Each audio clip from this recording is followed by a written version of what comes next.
Veja só, agora que já foi possível entender como ocorre o equilíbrio entre comida, aumento de glicemia e insulina em indivíduos normais, vamos entender melhor o que acontece de errado nos pacientes com diabetes, especialmente aqueles que têm déficit de insulina, ou seja, os pacientes tipo 1 e os tipo LADA.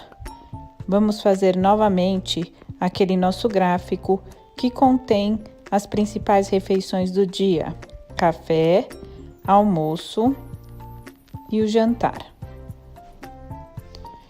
Então vamos nos lembrar que as principais refeições podem ser compostas de carboidratos, proteínas e gorduras, e que a via final de digestão dessas substâncias será a glicose, que se elevará no sangue e, por consequência, será carreada através da insulina para o interior das células, onde será utilizada como fonte de energia. Lembrando que os carboidratos são os nutrientes que mais impactam na elevação de glicemia e, por isso, os mais visados no controle nos pacientes com diabetes. Isso porque nós temos 100% deles transformados em glicose em 15 minutos a 2 horas após a sua ingestão. Por isso, no nosso monitoramento dos diabéticos, sempre visamos glicemia pré e pós-prandial e controle dos carboidratos. Vejamos a faixa normal de glicose esperada, entre 70 e 140 para indivíduos sem diabetes. E vamos ver o que acontece então em pacientes diabéticos. Por uma falha na liberação de insulina basal, os índices de glicose já pré-prandiais de jejum já se iniciam elevados.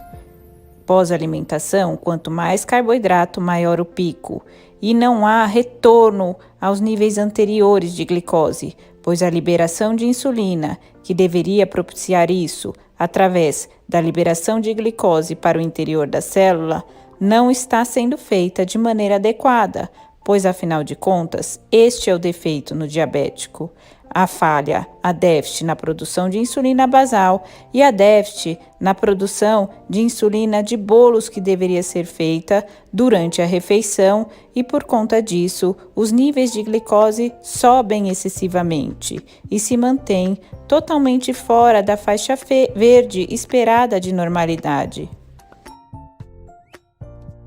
Vamos nos lembrar o que é esperado para a normalidade. Em rosa, a glicemia, que subiu após a refeição. Na sequência, sobe a insulina, que é capaz de levar essa glicose do sangue para o interior das células e, assim, reduzir a glicose no sangue para níveis próximos ao anterior pré-prandial. Observe que isso não acontece no paciente diabético e há um descontrole com elevação da glicemia.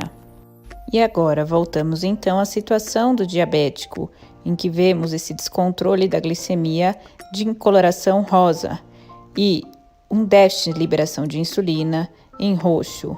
Entendendo esse processo, compreenderemos melhor que o tratamento desse paciente diabético irá passar pelo controle da alimentação, controle dos carboidratos, que são aqueles que trazem mais impacto na elevação da glicemia, e na administração de insulina de maneira adequada no sistema basal bolus, que nos permite mimetizar o pâncreas normal no jejum e pós-prandial.